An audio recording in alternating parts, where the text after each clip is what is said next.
Already जानते हैं कि ax square plus bx plus c equal to 0 quadratic equation है। इसमें x की वैल्यू क्या होती है, minus B plus minus under root B square minus 4ac upon 2 है। अब यदि मैं इसको रैशनलाइज कर दूं, क्या कर दूं, इसको रैशनलाइज कर दूं तो फॉर्मूला ये बन जाएगा, नोट डाउन दिस फॉर्मूलास। अगर मैं इसको कुछ नहीं करूं, इसके कॉन्जुगेट से मल्टीप्लाई डिवाइड कर दूं तो ये उल्टे साइन के साथ नीचे आ जाएगा और ऊपर जो वैल्यू मिलेगी बी स्क्वायर से बी स्क्वायर कट गया। अब देखो यहाँ बचेगा 4ac, 2a और कट गया, ऊपर 2c आ जाएगा। तो रैशनलाइज करने के बाद फॉर्मूला इसमें चेंज हो जाएगा। ठीक, वी हैड ऑलरेडी नो, मैं बता चुका हूं कि जो b स्क्वायर माइनस 4ac है, दिस इज कॉल्ड डिस्क्रिमिनेंट। ठीक है, और नेचर ऑफ रूट जो है d के ऊपर बेस्ड होता है, इसको अपन d कहते हैं। तो आप x को ऐसा भी कह सकते हो, this is equal to minus B plus minus under root D by 2। ठीक, ओके। नाउ क्वाड्रेटिक में अपन जानते हैं कि केवल दो या दो ही रूट्स हो सकते हैं। इन जनरल क्वाड्रेटिक में दो ही रूट हो सकते हैं, दो से ज्यादा रूट होंगे तो क्या होगा, ये हमने बताया हुआ है कि तो क्वाड्रेटिक इक्वेशन बन जाएगी आपकी एक आइडेंटिटी हो जाएगी। अगर दो से ज्यादा रूट होंगे तो क्वाड्रेटिक इक्वेशन एक आइडेंटिटी हो जाएगी। तो प्रूफ दिया हुआ है कि दो ही रूट हो सकते हैं उसके बारे में। ठीक, अब आ जाएगी वापस। तो अगर d इसका डिस्क्रिमिनेंट है तो क्वाड्रेटिक के रूट्स इस d के ऊपर बेस्ड होंगे। तो first condition you already know, d greater than equal to 0 then both roots are real. If d is greater than 0, भाई बोथ रूट्स आर रियल मतलब रियल भी हो सकते हैं और डिस्टिंक्ट भी हो सकते हैं, इक्वल भी हो सकते हैं। अगर d इक्वल टू 0 होगा तो रूट्स क्या होंगे, रियल एंड डिस्टिंक्ट होंगे। ठीक है, यहाँ पे रियल एंड डिस्टिंक्ट होंगे। अब मैंने क्वेश्चन दिया, जल्दी लगाइए, अप्लाई करिए। Prove that root of this quadratic equation are real and distinct for all real a and b। तो अगर इसका रियल और डिस्टिंक्ट रूट हमको प्रूव करना है तो हमें क्या करना पड़ेगा, इसका d निकालना पड़ेगा। तो d कितना होता है बेटा, b स्क्वायर माइनस 4ac। क्योंकि यहाँ स्मॉल abc यूज किया है तो मैं यूज कर लेता हूँ capital b square minus 4ac। Capital b का मतलब x का कोफिशिएंट माइनस 3b का होल स्क्वायर माइनस 4, a की वैल्यू है a और c की वैल्यू है minus 4। So now see what you are getting, 9b square plus 16a square। अब आप देखो, हमने कहा है कि for all real a and b, a और b को कोई भी रियल नंबर ले लो, a स्क्वायर भी हमेशा पॉजिटिव होगा, b स्क्वायर भी हमेशा पॉजिटिव होगा। So this is always greater than or equal to 0। ठीक है, इसके क्वाड्रेटिक के रूट्स रियल एंड डिस्टिंक्ट है, always greater than 0 for every a and b belong to real. भाई a और b कोई भी रियल नंबर ले लो, a और b कोई भी रियल नंबर ले लो, ये हमेशा पॉजिटिव ही होगा। ठीक है, क्लियर। तो इसके रूट्स हमेशा क्या हो गए, रियल हो गए और क्या हो गए, डिस्टिंक्ट हो गए। फिर we had already know that if d equal to 0, अगर d इक्वल टू 0 होगा तो रूट्स हमारे रियल एंड इक्वल होंगे। इसको हम कहते हैं रिपीटेड रूट होंगे। यही मैंने कहा था, जो क्वाड्रेटिक एक्सप्रेशन होगा d इक्वल टू 0 पे, जो क्वाड्रेटिक एक्सप्रेशन होगा इज परफेक्ट स्क्वायर।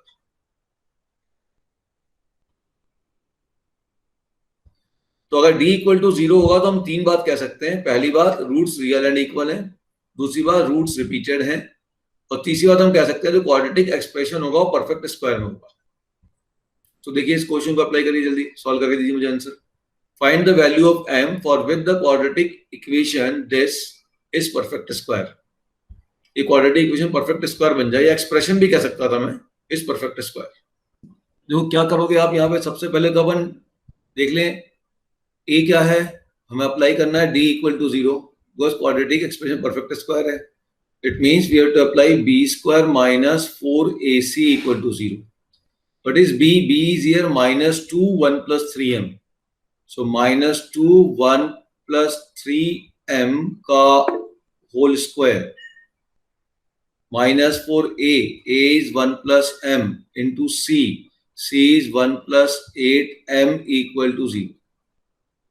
अब बेटा ब्रैकेट ओपन कर लेते हैं, देखते हैं क्या होता है।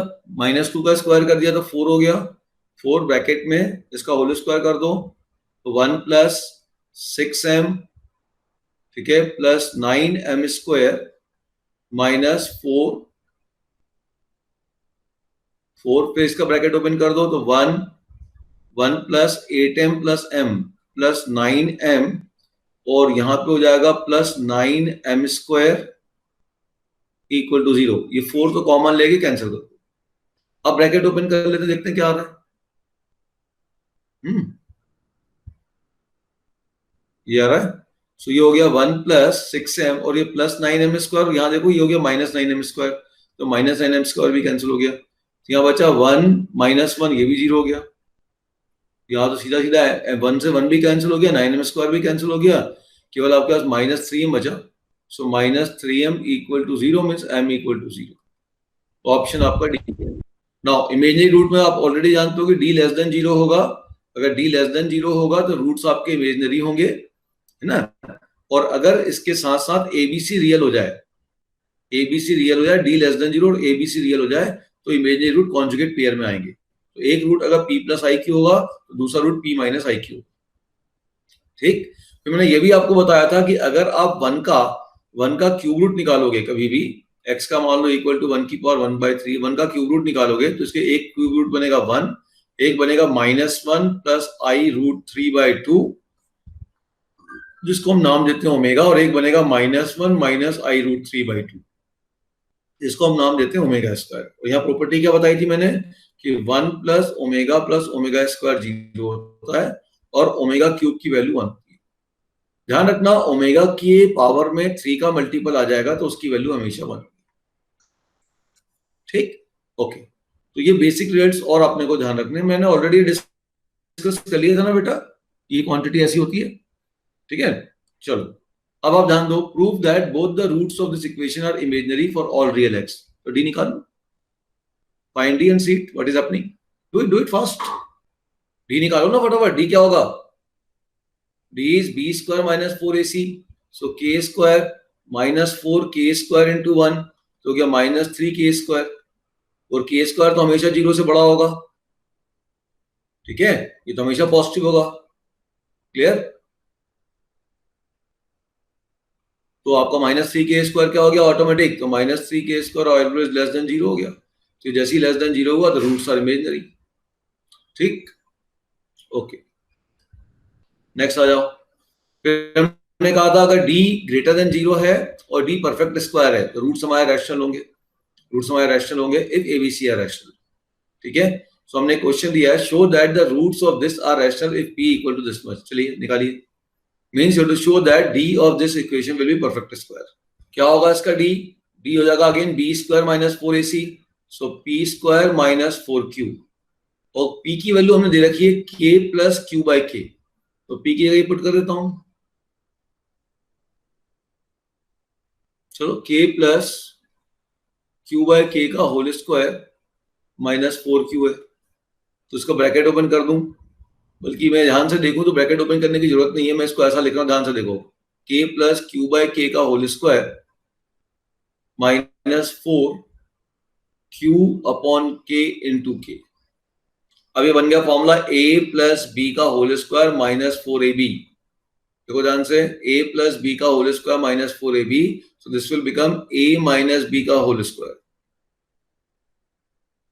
सिंस हमारे पास फॉर्मूला क्या लगा, a प्लस बी का whole square minus 4ab is equal to a minus B का होल स्क्वायर। मैंने ऐसा सॉल्व कर लिया, मुझे देखती फॉर्मूला याद आ गया कि यहाँ a प्लस बी का होल स्क्वायर, यहाँ 4ab आ सकता है, तो मैंने k से डिवाइड और मल्टीप्लाई किया, a प्लस बी का whole square minus 4ab create कर लिया।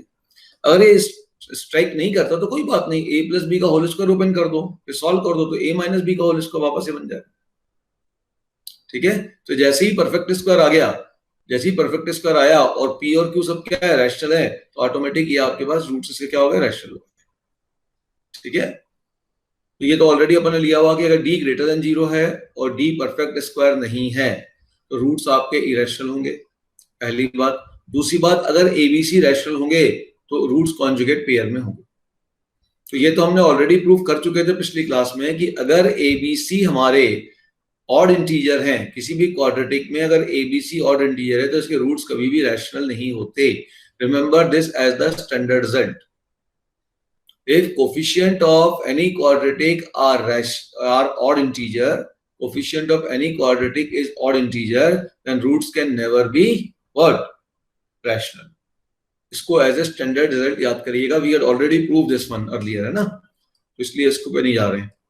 अब आ जाइए इसके ऊपर, अगर a plus B plus C 0 है तो हमने बताया था कि सम ऑफ कोफिशिएंट अगर 0 हो जाएगा, सम ऑफ कोफिशिएंट अगर 0 हो जाएगा, a प्लस बी प्लस सी का मतलब यही होता है, सम ऑफ कोफिशिएंट अगर 0 होगा तो एक रूट उसका क्या हो जाएगा, 1 हो जाएगा, इसको हमने अल्फा कहा, और दूसरा रूट निकल जाएगा alpha into beta C by A से, अल्फा 1 हो जाएगा तो बीटा हो जाएगा सी बाई। ठीक है, तो इस तरीके से अपन वर्कआउट कर सकते हैं। अब चलिए इस क्वेश्चन को लगाइए फटाफट। If one root of this is 1 and ABC are rational, then prove that the roots of equation this are rational and find the condition when the roots are equal. So जल्दी करो। So सबसे पहले क्या उसने बोला, one root of this is 1, इसका एक root 1 है, एक रूट 1 है, इसका मतलब x की वैल्यू 1 इसको सेटिस्फाई करेगी। Let us put here x equal to 1, ठीक है ना, यहाँ पे अपन x की जगह 1 पुट कर देते हैं, तो x की 1 पुट करते ही आपको क्या मिल गया, a plus B plus C 0, तो एक रूट इसका 1 हो गया इस इक्वेशन का, एक रूट 1 है, इसका मतलब a plus B plus C 0 दिया हुआ है, एंड एबीसी आर रैशनल, उसने कह दिया एबीसी रैशनल भी है, ठीक है, prove that the root of this equation are rational. तो इस इक्वेशन के पहले तो आप रूट निकालिए, इस इक्वेशन का रूट निकालने के लिए सबसे पहले देखिए इसका सम ऑफ कोफिशिएंट क्या है, first see the sum of coefficient, sum of coefficient हो जाएगा b plus C minus A plus C plus A minus B plus A plus B minus C, ये माइनस ए से माइनस ए कट गया, ये minus B से minus B cut गया, ये minus सी से माइनस सी कट गया।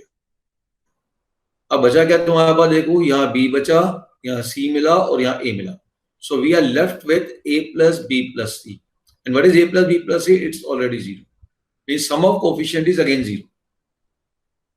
और जैसे इस इक्वेशन के सम ऑफ कोफिशिएंट 0 हुए तो इसके जब दो रूट्स होंगे, जैसे सम ऑफ कोफिशिएंट 0 हुआ तो इसका एक रूट तो हो गया 1, so 1 is the root of the second equation, and second root will be what, alpha into beta is equal to c upon a, c क्या हो गया, a plus B minus C upon a हो गया b plus C minus a, and alpha is how much, 1, so 1 into beta is equal to a plus B minus C upon b plus C minus a, और beta मतलब it's again A value of x, so it is value of x।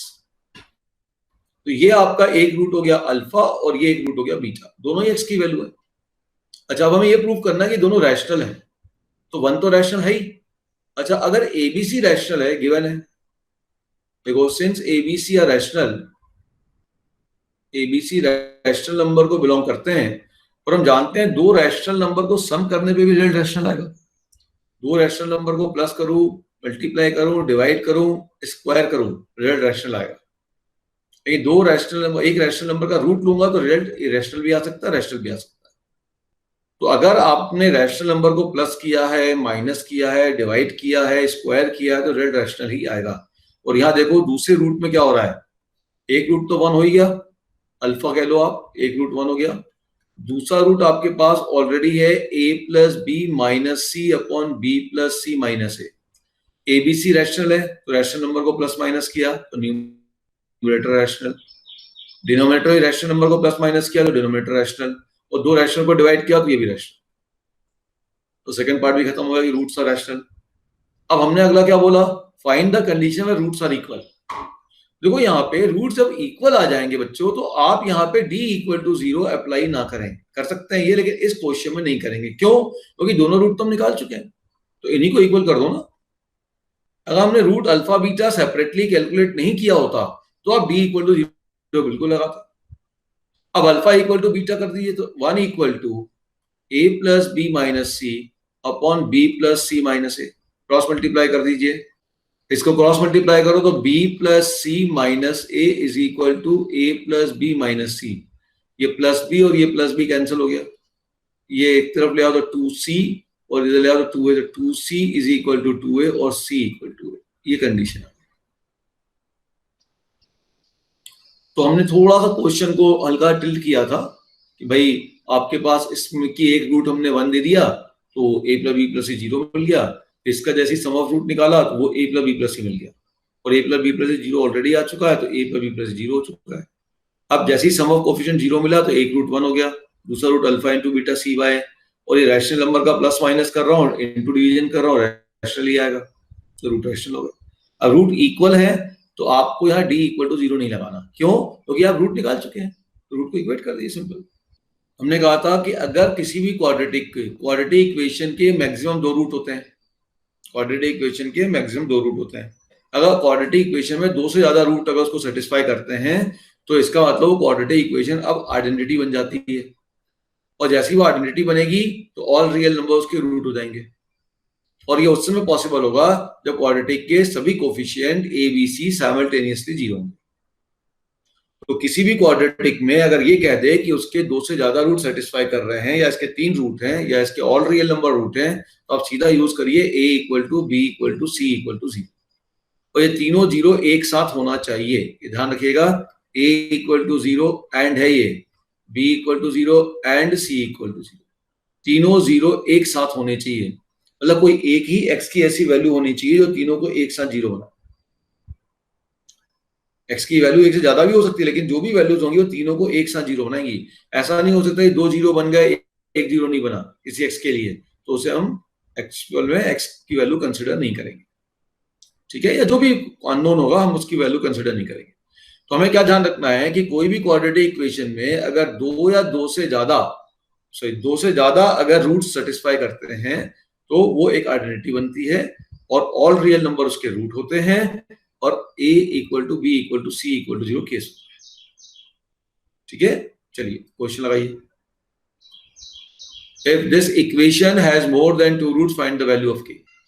देखो एक तरीका तो ये था कि आप इन तीनों को जीरो पुट कर दो, इसका सॉल्यूशन बहुत सिंपल है, क्योंकि ये दो से ज्यादा रूट्स हैं, इसका मतलब a भी जीरो होना चाहिए एंड b भी जीरो होना चाहिए एंड c भी जीरो होना चाहिए। तो ये हो गया k square minus 5k plus 6 zero and k square minus 3k plus 2 zero and k square minus 4 zero. तीनों को सॉल्व करके k की कॉमन वैल्यू निकाल लो, या ऑप्शन से सेटिस्फाई करके देख लो। देखो ऑप्शन ए सबसे इजी कैलकुलेशन किसका है, इसका है, तो ऑप्शन ए तो इसको सेटिस्फाई कर रहा है, ठीक है, बी सेटिस्फाई नहीं कर रहा, सी सेटिस्फाई कर रहा है, तो ऑप्शन ए या सी में से कोई एक आंसर होगा। अब ऑप्शन ए ध्यान दो, ऑप्शन ए इसको भी सेटिस्फाई करेगा, इसके भी रूट देखो टू है ना, और यहाँ कोएफिशिएंट 1 है, तो इसका रूट 2 तो आएगा एक root, two beta C by से, तो ये इसको भी सेटिस्फाई कर रहा है, तो अच्छा 3 इसको कभी सेटिस्फाई नहीं कर सकता, वो तो पहले डिस्कार्ड हो गया।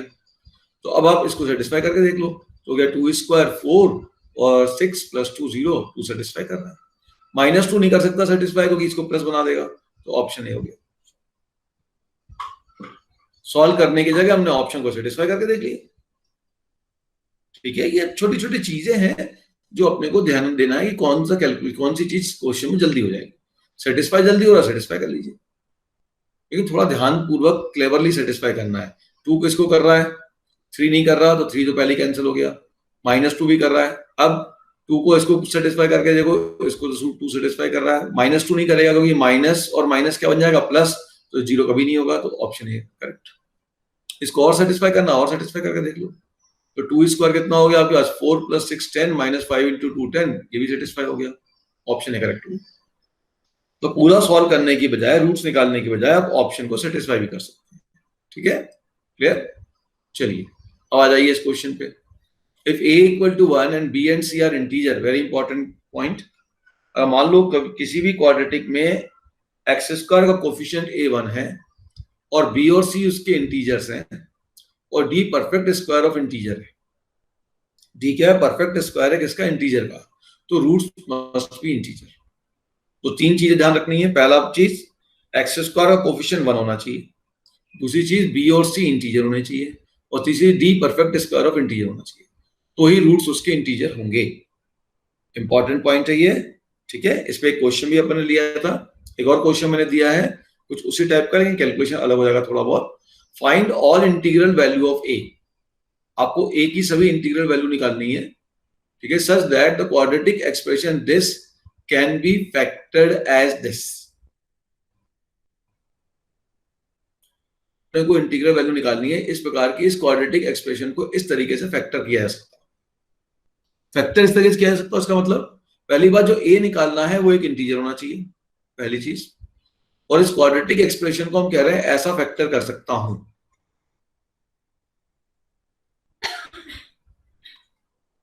फैक्टर ऐसा कर सकता हूं this will be equal to x plus b into x plus c।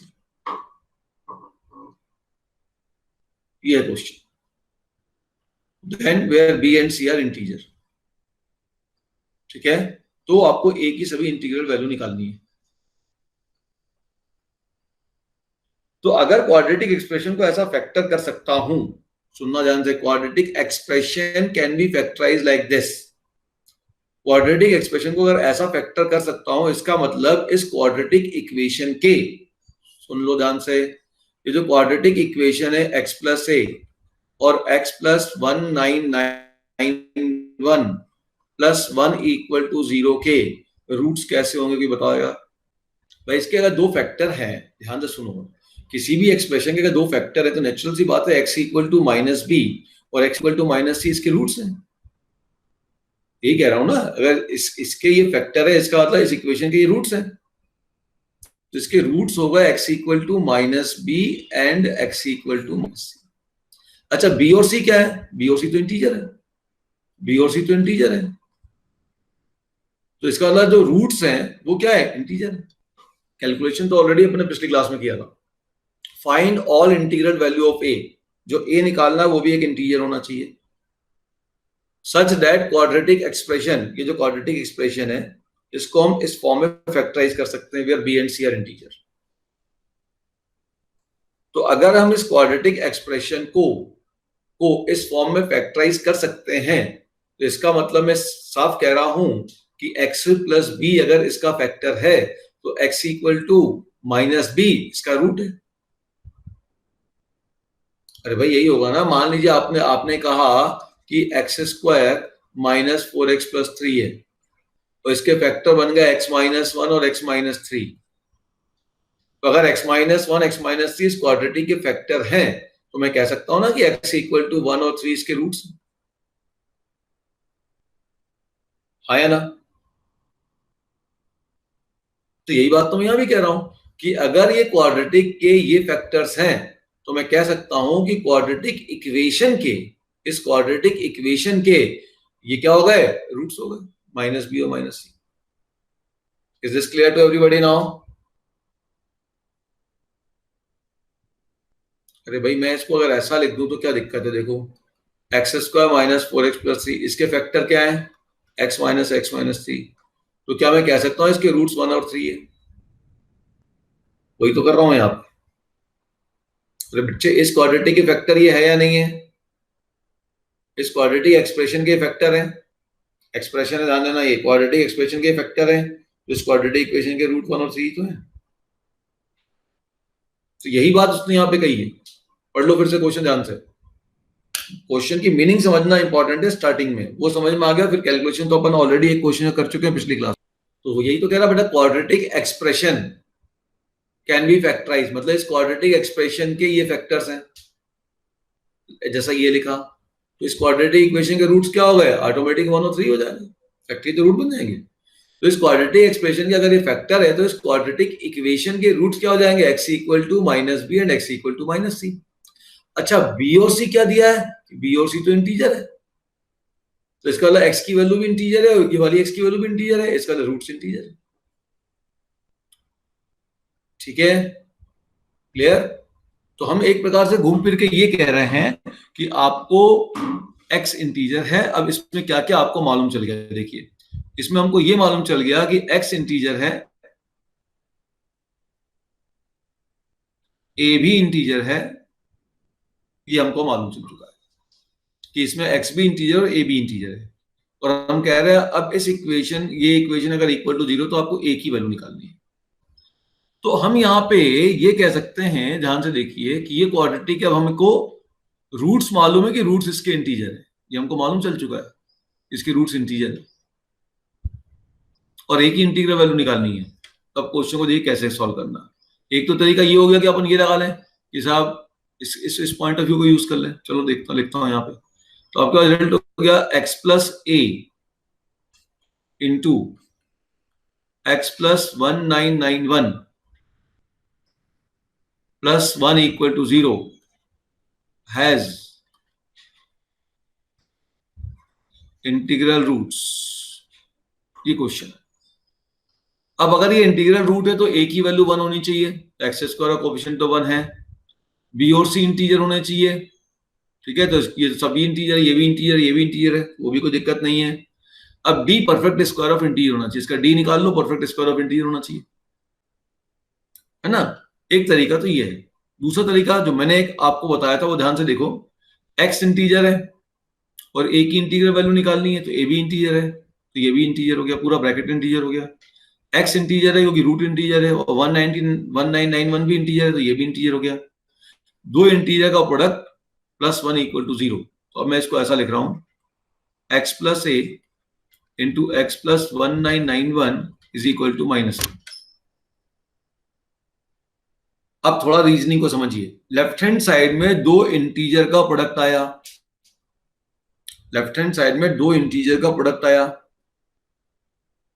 और यहां इक्वल टू हो गया, और राइट हैंड साइड में -1 आया। तो अगर लेफ्ट हैंड साइड दो इंटीजर का प्रोडक्ट है तो राइट हैंड साइड भी दो इंटीजर का प्रोडक्ट में आप लिख सकते हैं, तो बहुत बेस्ट होगा, डायरेक्ट कंपैरिजन हो जाएगा। ऐसा रियल नंबर में नहीं हो सकता, ध्यान रखना, इंटीजर में हो सकता है। अगर लेफ्ट हैंड साइड में दो इंटीजर का प्रोडक्ट है, ये ब्रैकेट भी इंटीजर है, ये ब्रैकेट भी इंटीजर है, तो लेफ्ट हैंड साइड दो इंटीजर का प्रोडक्ट हुआ, तो राइट हैंड साइड को भी हमें दो इंटीजर के प्रोडक्ट में लिखना है। तो 1 को जब मैं दो इंटीजर के प्रोडक्ट में लिखने जाऊंगा तो 1 को मैं क्या लिख सकता हूं बताओ, दो इंटीजर का प्रोडक्ट में अलग से लिखता हूं, बोलो। This will be equal to 1 × -1 और -1 × अब आपके पास दो केस पॉसिबल होंगे, तो ये भी इंटीजर, ये भी इंटीजर, दो इंटीजर का प्रोडक्ट इक्वल टू ये भी इंटीजर, ये भी इंटीजर। अब केस नंबर 1 क्या होगा, केस नंबर 1 तो बताएगा, केस 1 क्या होगा कि ये इंटीजर इस इंटीजर के इक्वल हो जाए और ये इंटीजर इसके इक्वल हो जाए, तो x + a = 1, ठीक है, और x प्लस और आएगा यहाँ पे x + 1991 = -1, ठीक है। अब x की वैल्यू यहां से निकाल लो, तो x की वैल्यू होगी -1 - 1991, तो -1992। ये जो x की वैल्यू आई इसको वापस यहां पे रख दो, तो a की वैल्यू मिल जाएगी। तो x की जगह पुट कर दोगे तो हो गया -1992 + a = 1।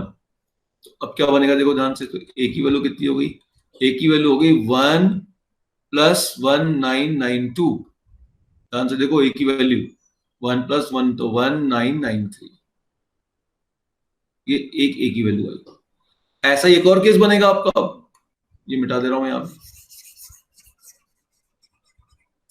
अगला केस क्या बनेगा ऐसा, देखो केस नंबर 2,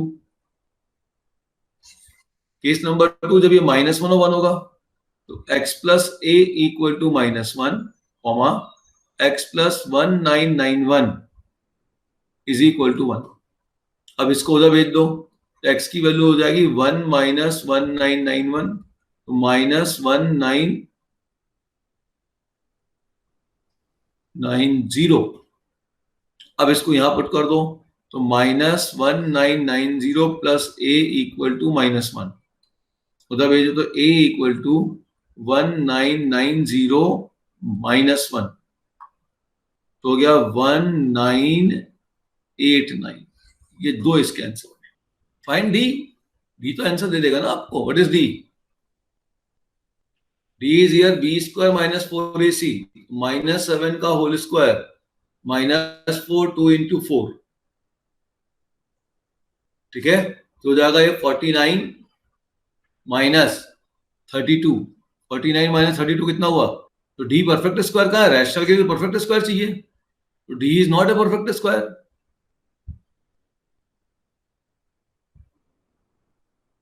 देखो गलती हुई है क्या, -7 का होल स्क्वायर -4a × c, तो 49, और ये हो गया आपका 8 4 जा 32, ये तो 17 आया। अब ये परफेक्ट स्क्वायर थोड़ी है, is not perfect square, D is not perfect square. अगर परफेक्ट स्क्वायर नहीं है तो इसका रूट तो इरेशनल होंगे, ऑप्शन सी आएगा बच्चे, इरेशनल एंड डिफरेंट। ये क्यों आएगा, ए कब आएगा? जब रूट्स आपका परफेक्ट स्क्वायर होगा। बी का मतलब क्या हो गया? B square minus 4ac, b मतलब एक्स का कोफिशिएंट का होल स्क्वायर, तो हो जाएगा आपके पास -2 a प्लस बी का whole square minus 4a is 1, c is twice of a square plus b square. Solve कर लेते हैं। इसका होल स्क्वायर ओपन करेंगे तो हो जाएगा 4, और यहां हो जाएगा a प्लस बी का होल स्क्वायर -4 इंटू 2 इंटू ए स्क्वायर प्लस बी स्क्वायर। तो जानबूझ के एक स्टेप मैंने एक्स्ट्रा लिख दिया, रिपीट कर दिया। अब 4 कॉमन ले लिया पूरे में से, फिर देखो क्या आ गया, A square plus B square plus 2ab, और 4 बाहर निकल चुका है, 2 बचा, तो -2a square minus 2b square. तो अब ए स्क्वायर बी स्क्वायर कैंसिल हो गया, तो माइनस में बच गया, तो 4 ब्रैकेट में minus A square minus B square plus 2ab। इस पूरे में से माइनस और कॉमन ले लो, तो -4 A square plus B square minus 2ab, और ये देखिए बन गया -4a माइनस बी का होल स्क्वायर, तो is always less than 0। Any doubt? अब आप ये देखो कि इस क्वेश्चन के कैलकुलेशन में हमने कितने फालतू के स्टेप लिखे हैं। पहली बात देखिए, पहला स्टेप ही फालतू का है, क्योंकि हमको दिख रहा था क्वेश्चन के अंदर कि ABC क्या है, तो हम बड़े आराम से ये स्टेप को लिख सकते थे। कोई ऐसी बड़ी प्रॉब्लम नहीं थी कि इस स्टेप को लिखना। देखिए ना क्या दिक्कत था, ये इसका होल स्क्वायर कर देना, तो 4a प्लस बी का whole square minus 4a into C. ये स्टेप लिखने में कोई दिक्कत नहीं थी। तो ये तो हमने बस समझाने के लिए आपको लिख दिया कि हाँ साहब ये लिखना है। 10th क्लास के बच्चे ऐसा करते हैं, ऐसा अपने को नहीं करना। ठीक है, ये स्टेप सीधा लिखना है। ये स्टेप जैसे ही लिखेंगे तो 4 कॉमन हो चुका है। ठीक, तो अब ध्यान दीजिएगा कि जो 4 कॉमन वाला जो स्टेप था, चलो ये आप लिख लो, चलो मान लो लिख भी लिया आपने। अब जैसे ये स्टेप लिखा है, अब उसके बाद ध्यान से देखिएगा कि आपके ये स्टेप किसी काम का नहीं। क्यों भाई? ए स्क्वायर माइनस 2a स्क्वायर क्या देगा? माइनस ए स्क्वायर, तो ये इसको काट दो, ये 2 को भी काट दो। B square minus B square क्या देगा? -2b स्क्वायर, ये बी स्क्वायर कट गया, ये -2 भी कट गया।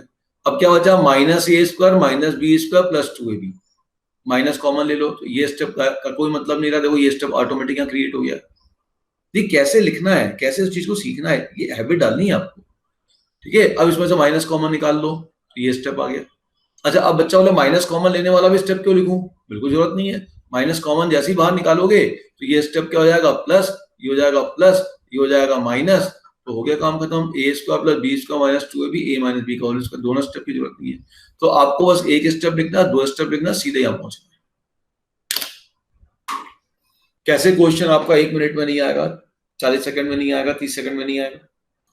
Quadratic equation with rational coefficient, मतलब एबीसी रैशनल है और उसका एक रूट 2 प्लस रूट 3 है।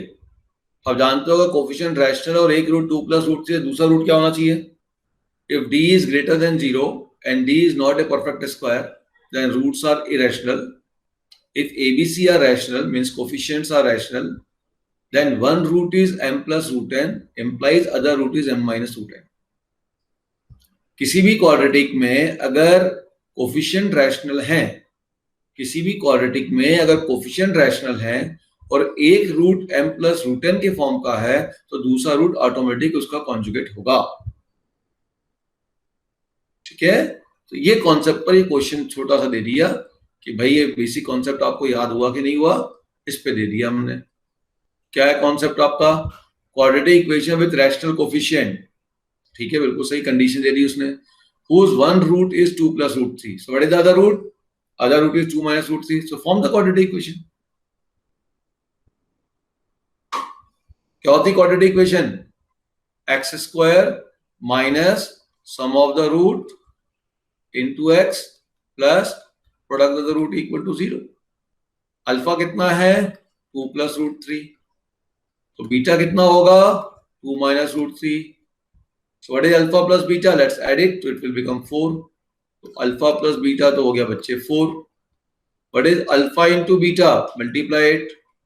2 plus root 3 into 2 minus root 3. Multiply कर दो तो a plus b into a minus b, तो a square minus b square, तो हो जाएगा 4 minus 3, तो रेट हो जाएगा 1.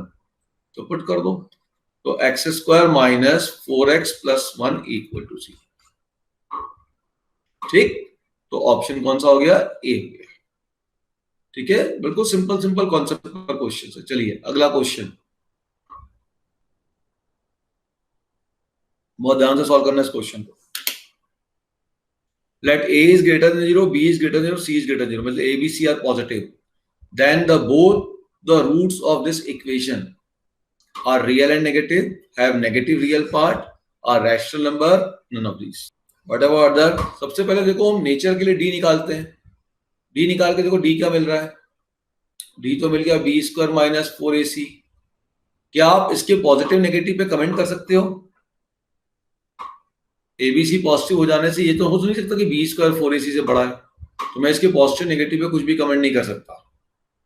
ठीक है, अच्छा तो अब आपके पास देखो नेगेटिव भी बोला उसने, रूट्स नेगेटिव है, नेगेटिव रियल पार्ट उसका नेगेटिव है, तो चलो फॉर्मूला लगाते हैं रूट्स का। x equal to minus B plus minus under root d upon 2a, तो इसको सेपरेट करते हैं, minus b upon 2a plus minus under root d upon 2a।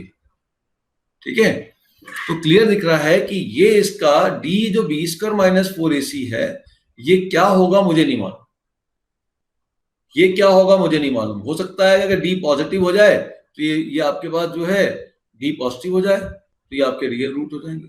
हो सकता है कि d परफेक्ट स्क्वायर हो जाए तो ये रैशनल रूट हो जाएंगे। हो सकता है d नेगेटिव हो जाए तो ये इमेजिनरी रूट हो जाएंगे। तो ये d के नेचर के बारे में मैं नहीं मालूम कर पा रहा हूं इस जगह से, यहां से मैं d के नेचर के बारे में कुछ नहीं मालूम कर पा रहा हूं।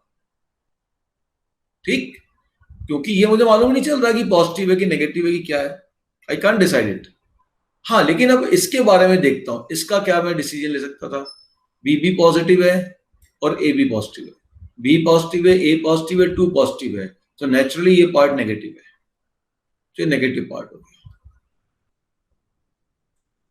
ठीक, तो कुछ जो भी हो इसका नेगेटिव रियल पार्ट तो होगा। तो अगर मान लो ये इमेजिनरी बन रहा है तो ये नेगेटिव रियल पार्ट होगा। ठीक है, तो नेगेटिव रियल पार्ट इसका होना है, तो ये ऑप्शन बी आ जाएगा। इसका मतलब हम कह रहे हैं कि d does not have 2 distinct real root. अच्छा, दो डिस्टिंक्ट रियल रूट होता तो क्या होता? ही must be greater than 0। Distinct है, इक्वल वाली बात नहीं है, तो डज नॉट हैव मतलब d should be less than और इक्वल टू 0, ये क्वेश्चन में कहा है। इसके 2 डिस्टिंक्ट रियल रूट नहीं है, इसका मतलब d should be less than और इक्वल टू 0। अब सॉल्व कर दो, what is d? B square, थोड़ा ध्यान से सॉल्व करना बेटा। बी स्क्वायर मतलब 16 minus 4a is 1 and c is log 8 to the base 1/2 is less than equal to 0। ठीक है, अब थोड़ा सा यहाँ देखो ध्यान से। तो पहले तो एक काम करो, तो इसको 4 कॉमन लेके डिवाइड कर लो, या उधर भेज के 4 से डिवाइड कर लो, तो जो भी है 16 is less than equal to. अब देखो ऐसा जब होता है ना, अब देखो मैं ऑब्जेक्टिव में कैसे लिखूं, मैं अभी यहाँ तो लिख दे रहा हूँ आपको, 16 is less than equal to 4 log a to the base 1/2। ये कैंसिल हो गया, 4 से डिवाइड करूंगा, पॉजिटिव नंबर से डिवाइड करने पे इनइक्वालिटी चेंज नहीं होती, तो 4 is this log a to the base 1/2।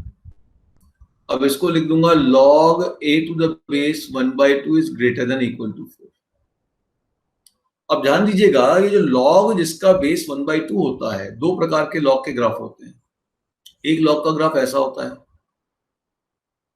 और ये जो log होता है ना, इसका जो बेस होता है x to the base a, इसका बेस जो है, इस log का जो बेस होता है वो 0 से 1 के बीच में होता है।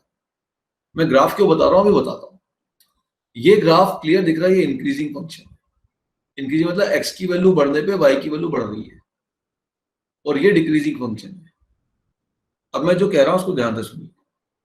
कभी भी इंक्रीजिंग फंक्शन को हटाने या लगाने पर इनइक्वालिटी चेंज नहीं होती, और कभी भी डिक्रीजिंग फंक्शन को हटाने या लगाने पे, डिक्रीजिंग फंक्शन को लगाना है इनइक्वालिटी पे या इनइक्वालिटी में से हटाना है, वो हमेशा रिवर्स हो जाती है, इनइक्वालिटी रिवर्स हो जाती है, पहली बात। दूसरी बात, अगर मान लीजिए कभी ऐसा आ जाए कि a की power x equal to n है और कोई बोले कि भाई यहां से log निकालो, तो log क्या लिखोगे? log n to the base a is equal to x। log मतलब अपन ये पावर निकालते हैं एक्सपोनेंट का, log n to this base a equal to x। अच्छा, उसको उल्टा भी ले सकते हैं, अगर log n to the base a x है तो a की पावर x, ये चीज a की पावर बेस में जो राइट हैंड साइड है इसको चढ़ा दो, that will be equal to n। ठीक, ओके। अच्छा, अब मेरी बात सुनिएगा, अगर मान लीजिए ऐसा आ जाए log n to the base a is greater than x और a मान लीजिए 1 से बड़ा है, और जब बेस 1 से बड़ा है तो ये इंक्रीजिंग फंक्शन है, और इस इंक्रीजिंग फंक्शन वाले लॉग को मैं हटाना चाहता हूं। भाई इसको उल्टा लिख रहा हूं तो लॉग हट रहा है ना, लॉग से एक्सपोनेंशियल बन रहा है। मैं इस इंक्रीजिंग वाले लॉग को हटाना चाहता हूं।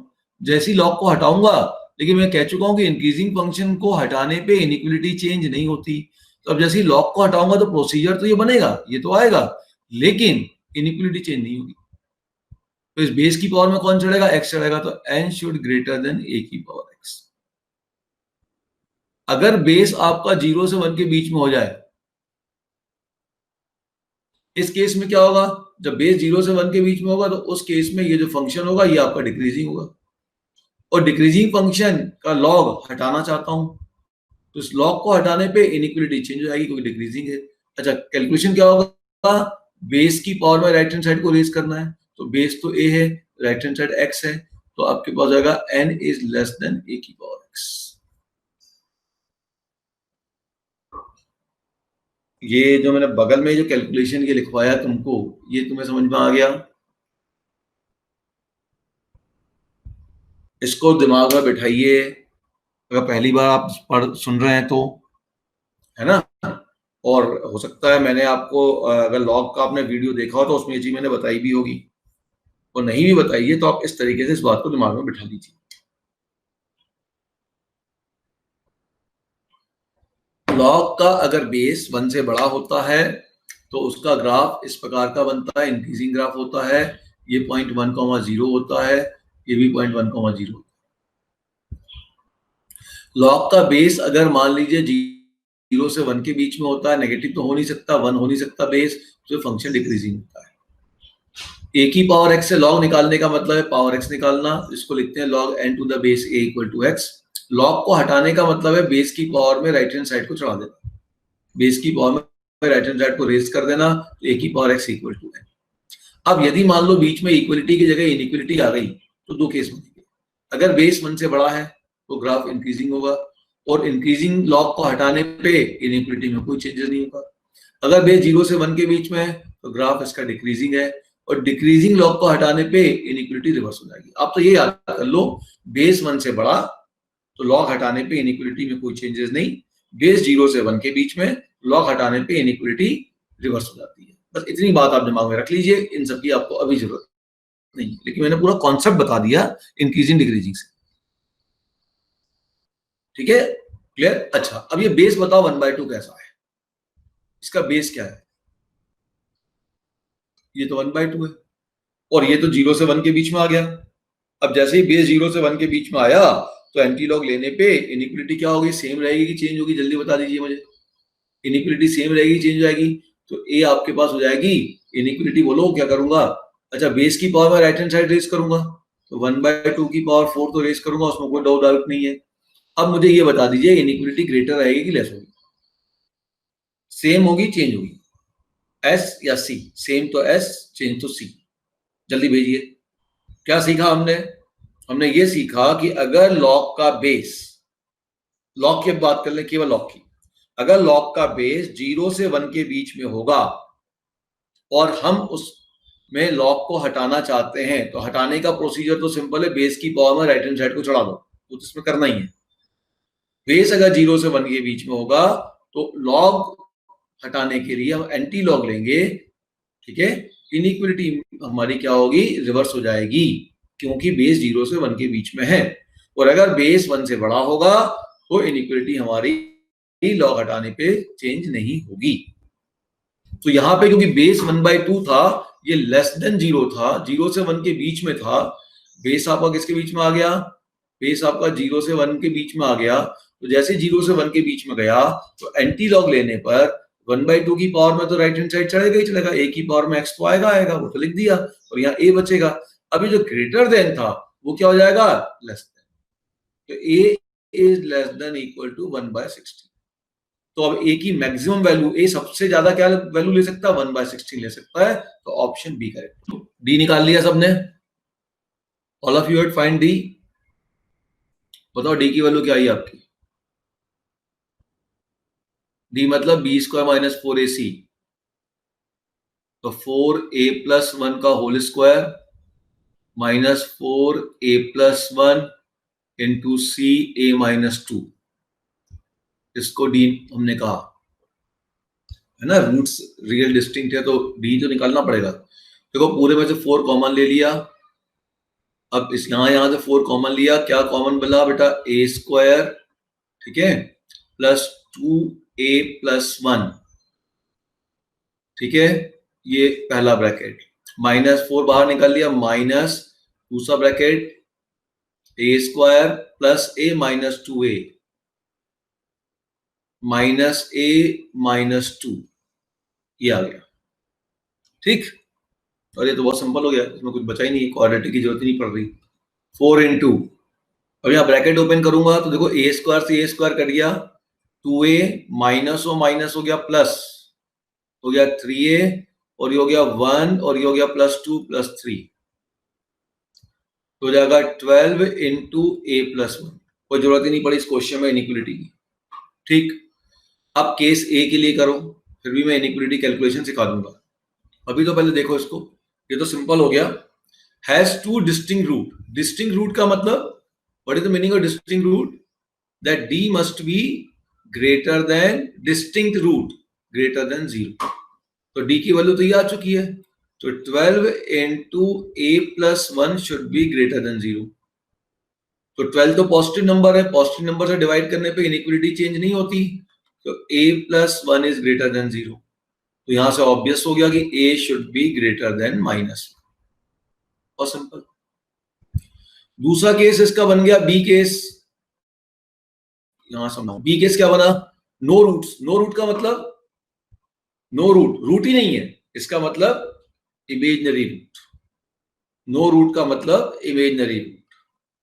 फिर वही same calculation, 12 into a plus 1 less than 0, 12 से डिवाइड कर दो तो a प्लस 1 लेस देन 0। अब 1 को उधर भेज दो, a लेस देन माइनस 1, और सी केस क्या आ गया, इक्वल रूट, तो d इक्वल टू 0।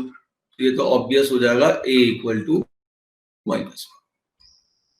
अब थोड़ा क्वाड्रेटिक इनइक्वलिटी कैसे सॉल्व करते हैं वो थोड़ा सा एक आध क्वेश्चन लेके मैं समझाता हूं, समझो इसको। मान लो कभी ऐसा आ जाए जैसे लीनियर इनइक्वलिटी आई, जैसे linear inequality I a plus 1, तो इसमें कुछ नहीं करना, उधर भेज दीजिए, a को उधर भेज दीजिए। लेकिन मान लो ऐसा आ जाए कि x² minus 4 greater than equal to 0 आ गया। इसमें बच्चे क्या गलती करते हैं वो बताता हूँ। जैसे बच्चे ऐसा लिखते हैं x² greater than equal to 4, यहां तक तो सही है, बोल सकते यहाँ भी तो ऐसा ही लिखा था, 1 को उधर भेज दिया था, यहाँ ही भेज देते हैं। फिर अगला स्टेप वो लिखते हैं x² greater than equal two plus minus 2, x greater than equal two plus minus 2, बस यही गलती हो जाती है। ऐसा आपको नहीं करना है। अगर पावर 1 है, डिग्री 1 है, तब तो कोई दिक्कत नहीं है, 1 को उधर भेज दो, आंसर आ गया, कुछ इस पर दिमाग नहीं लगाना।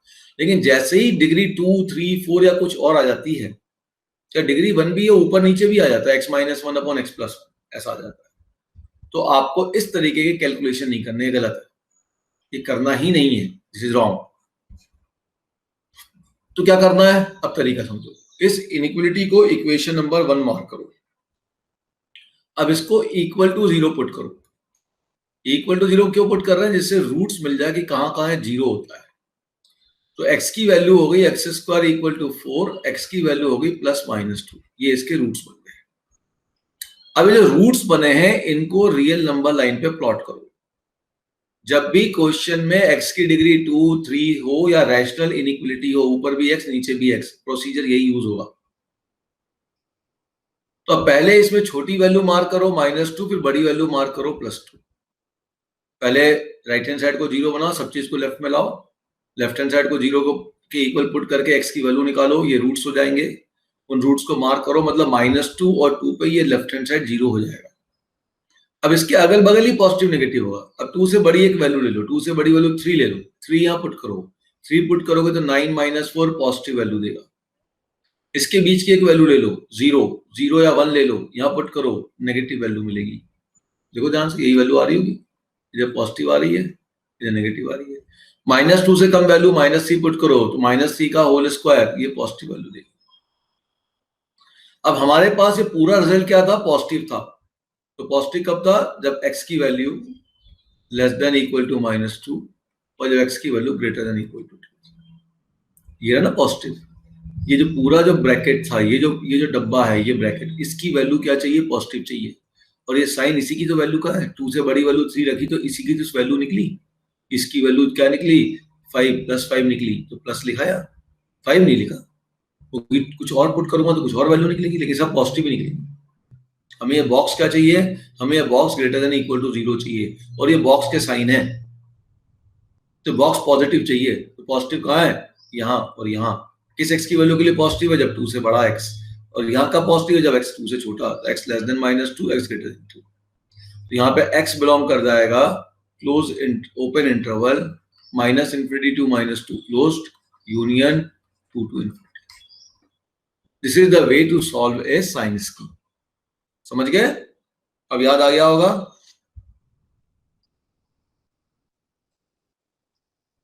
तो जब भी क्वाड्रेटिक, क्यूबिक, रैशनल इनइक्वालिटी कुछ भी आ जाए, जैसे मान लो ऐसा आ जाए कभी किसी क्वेश्चन में, जैसे मान लो ऐसा आ जाता है कि सब x - 3 upon x - 7 is greater than equal to 0, तो इसमें भी वो नहीं करना, ये लीनियर वाला काम नहीं करना कि क्रॉस मल्टीप्लाई करके खत्म कर दिया, नहीं। इसमें पुट करो न्यूमरेटर को 0, तो न्यूमरेटर को जैसे 0 पुट करोगे तो तुम्हारे पास x की वैल्यू 3 आ जाएगी। फिर पुट कर दो डिनोमिनेटर को 0, तो x की वैल्यू 7 आ जाएगी। अब नंबर लाइन खींचो, उसमें प्लॉट करो, पहले छोटी वैल्यू फिर बड़ी वैल्यू। और 7 से बड़ी वैल्यू 8 रख के देखो, 8 यहाँ रखा तो ये भी पॉजिटिव, 8 रखा ये भी पॉजिटिव, यहाँ साइन पॉजिटिव। इसके बीच की वैल्यू 4 रख के देख लो, तो ये हो गया पॉजिटिव, ये हो गया नेगेटिव, तो टोटल वैल्यू नेगेटिव। 3 से कम वैल्यू पुट करके देख लो 1, तो ये भी नेगेटिव, ये भी नेगेटिव, तो हो गया पॉजिटिव। हमें पॉजिटिव चाहिए, तो x should be less then. देखो सबसे पहले उसने क्या कहा, इस इक्वेशन के हैज रियल रूट्स, इसके रूट्स रियल है, तो इसका d निकालते हैं। d हो जाएगा b² मीन्स 4b² -4ac। अब यहां से b कॉमन ले लो, 4 कॉमन ले लो, तो b² -ac। इसके रूट्स बोल रहा है रियल रूट्स हैं, रियल और डिस्टिंक्ट नहीं बोल रहा, रियल है। रियल है मतलब डिस्टिंक्ट भी हो सकते हैं और इक्वल भी हो सकते हैं, तो greater than equal to 0, this is given to you. ये हमको मालूम है, क्वेश्चन में दिया f। चलिए a b c are real number, ये रियल नंबर है, ठीक है। If m and n are real number such that, उसने m और n कह दिया कि रियल नंबर है, m और n एक रियल नंबर है, और ऐसा है कि m का स्क्वायर n से बड़ा है और ये पॉजिटिव भी है, then prove the roots of this one. अब इसका डिस्क्रिमिनेंट निकाल लेते हैं, इसके डिस्क्रिमिनेंट को हम d1 कह देते हैं, d' कह देते हैं, d' निकाल लेते हैं, तो d' हो जाएगा b² मतलब 4m² b² -4ac, 4ac। एक मिनट, ac की वैल्यू रखनी है ना भाई, क्या रखनी मैंने? सो a की जगह तो a है और c की जगह तुम्हारे पास क्या है? nc है। अब 4 कॉमन ले लिया मैंने, या रहन भी दे सकते हो, तो 4 कॉमन ले लो, चलो ठीक है, m² b² minus ac into n, ये मिला तुमको। अब मुझे प्रूफ करना है कि इसके रूट रियल है, मतलब मुझे प्रूफ करना है कि ये भी पॉजिटिव है। कैसे करें सोचो। चलो कोई बात नहीं, नहीं सोच पाए तो कोई बात नहीं, देखते हैं। फर्स्ट रिलेशन को उठाते हैं फ्रॉम 1। वन है b square minus A c greater than equal to 0. So I can say from here b square is greater than equal to ac. ठीक. अब फ्रॉम टू है m square is greater than n, तो है उसमें कुछ नहीं है, वो तो वैसे ही लिख दिया, इज ग्रेटर देन 0. यहां से बस केवल इतना लिख रहा हूं, m square is greater than n, और दोनों पॉजिटिव है.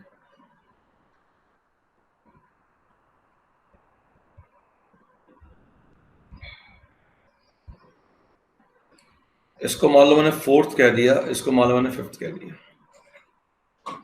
अब इसको देखो और इसको देखो ध्यान से, कैसा चीज चाहिए मुझे? यहाँ m square into b square चाहिए, मतलब इन दोनों का प्रोडक्ट चाहिए, और यहाँ मुझे ए सी इंटू एन चाहिए, मतलब इन दोनों का प्रोडक्ट चाहिए.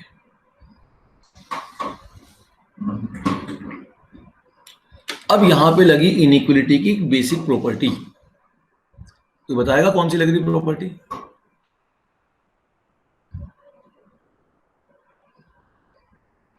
बहुत सिंपल प्रॉपर्टी लग रही भाई.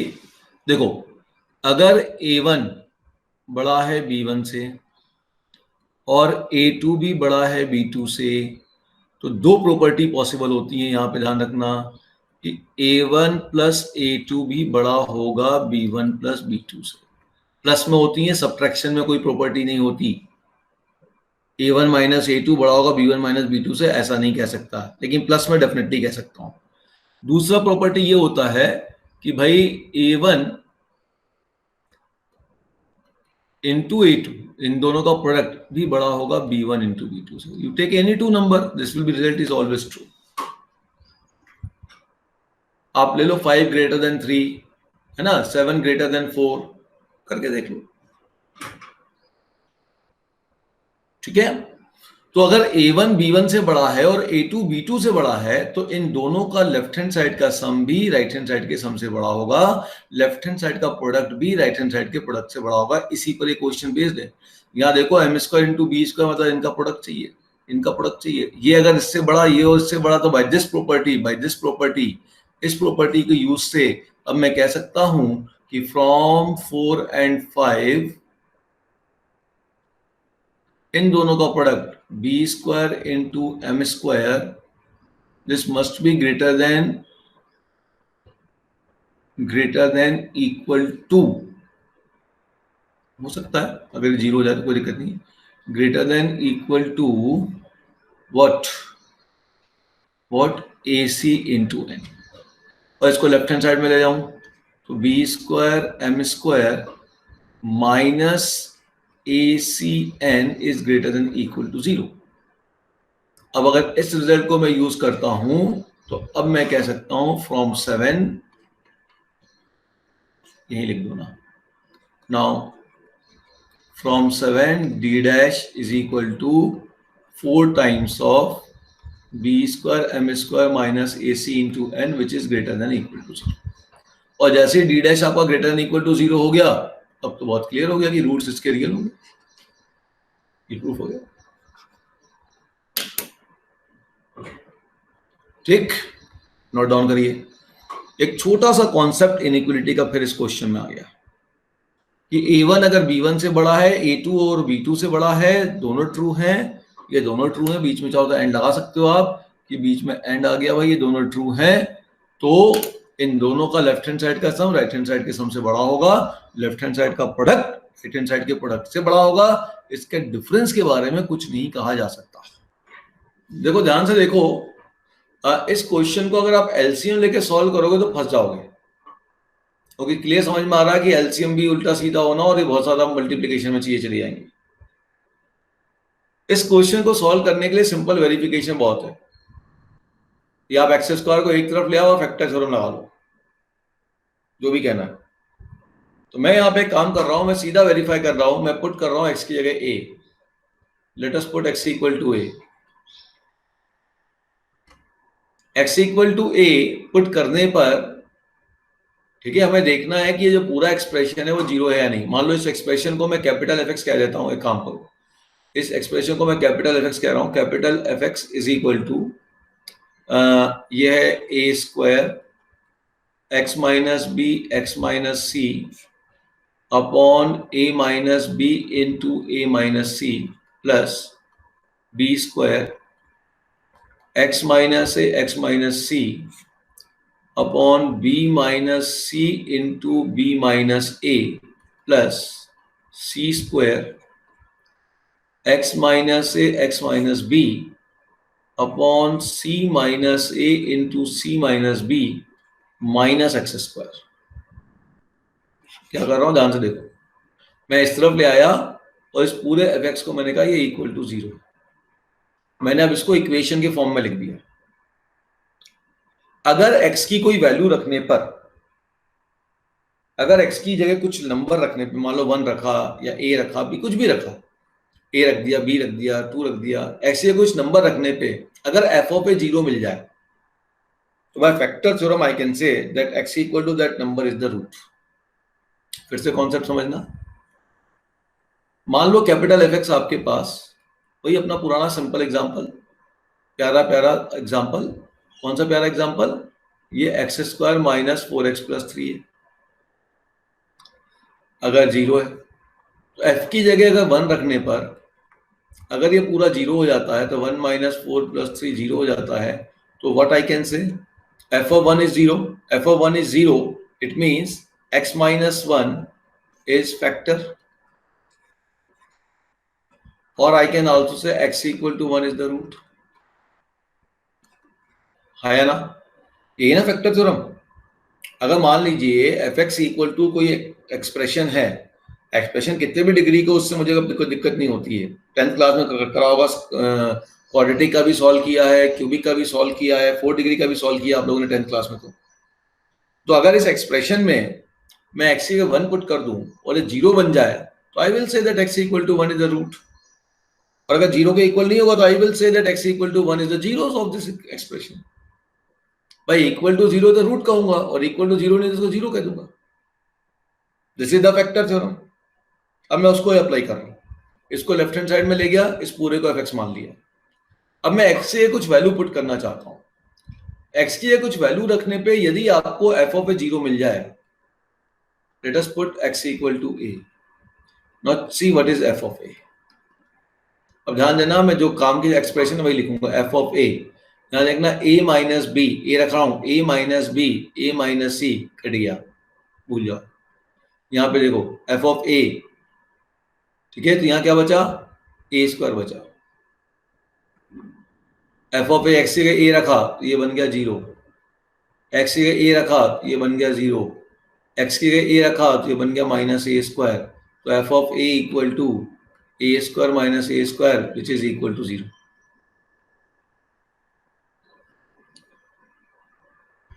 x की जगह a रखने पे f ऑफ a 0 मिल गया। It means I will say that x equal to a is root of fx equal to 0। इसके रूट कहने का मतलब इसका रूट कहना है। इसको उधर लेफ्ट में भेज दिया था मैंने। x इक्वल टू b पे क्या हो रहा चेक करो, x इक्वल टू c पे क्या हो रहा चेक करो और आंसर दो। भाई किसी भी इक्वेशन में x की जगह 1 पुट करने पे अगर ये 0 बन जाती है तो x इक्वल टू 1 उसका रूट होगा। ये तो आप पढ़ते आ रहे हो 10th क्लास से, वही चीज मैंने यहाँ पे लगा दी। अब क्योंकि यहाँ कैलकुलेट करना मुश्किल था, ठीक है। b पे क्या मिला, what is f of b, बोलो what is f of b।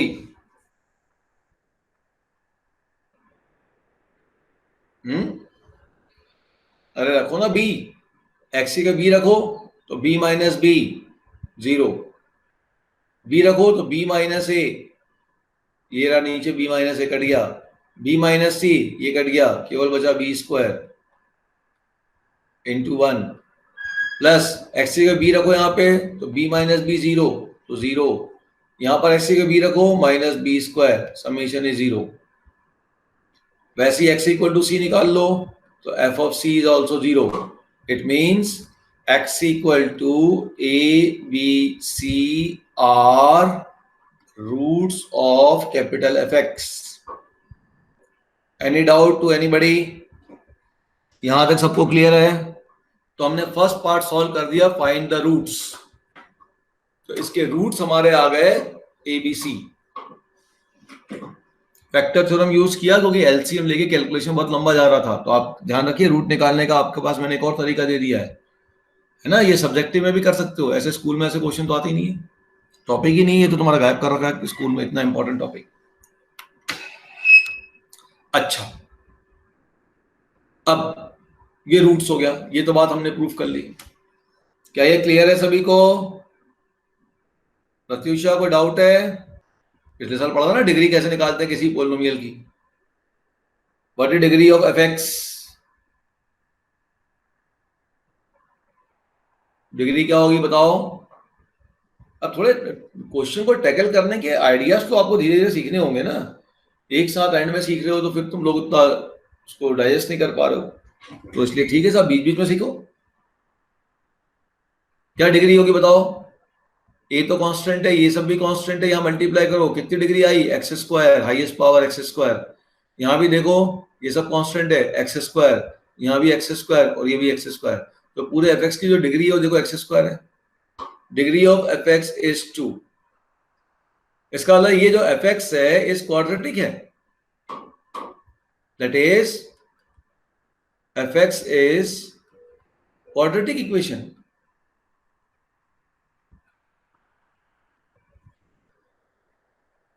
F एक क्वाड्रेटिक इक्वेशन है, और किसी भी क्वाड्रेटिक इक्वेशन के कितने रूट्स अलाउड है? 2 ही रूट पॉसिबल है, या कितने रूट्स हो गए? 3 रूट्स हो गए। एबीसी तीनों रूट हुए ना इसके। तो know since fx has 3 roots, therefore fx is identity.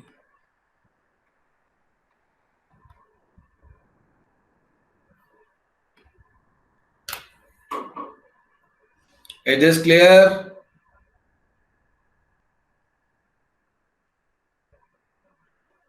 Clear हुआ बेटा? तो क्योंकि हम यहां पे एलसीएम लेके रूट नहीं निकालना चाह रहे थे, एलसीएम लेके रूट नहीं निकालना चाह रहे थे, बहुत लेंदी जाता, तो हमने क्या किया, जो एक्सप्रेशन था क्वाड्रेटिक एक्सप्रेशन, उसके राइट हैंड साइड को 0 बना के उसको fx मान लिया। तो हमारे पास fx एक एक्सप्रेशन आ गया। अब उसमें x के जगह a पुट कर दिया, 10th क्लास का कॉन्सेप्ट लगा दिया हमने सीधा सीधा फैक्टर थ्योरम का। x का a पुट कर दिया, f पे 0 मिल गया, तो x इक्वल टू फैक्टर हो गया, रूट्स हो गया, जो भी कह लो, जीरोस हो गया, अब जो कहना कह लो। वैसे ही b भी देख लिया, वो भी 0 हो गया, रूट्स हो गया, c भी रूट हो गया। तो अब इसके हमारे पास रूट आ गए a, b एंड c। तो कितने रूट आ गए इसके? 3 रूट आ गए fx के। और फिर देखा भाई fx है क्या? fx तो क्वाड्रेटिक है, तो इसके 2 ही रूट होने चाहिए। हमने तो प्रूफ कर दिया इसके 3 रूट है, और किसी भी क्वाड्रेटिक के रूट अगर 3 या उससे ज्यादा होते हैं तो आइडेंटिटी होती है, तो fx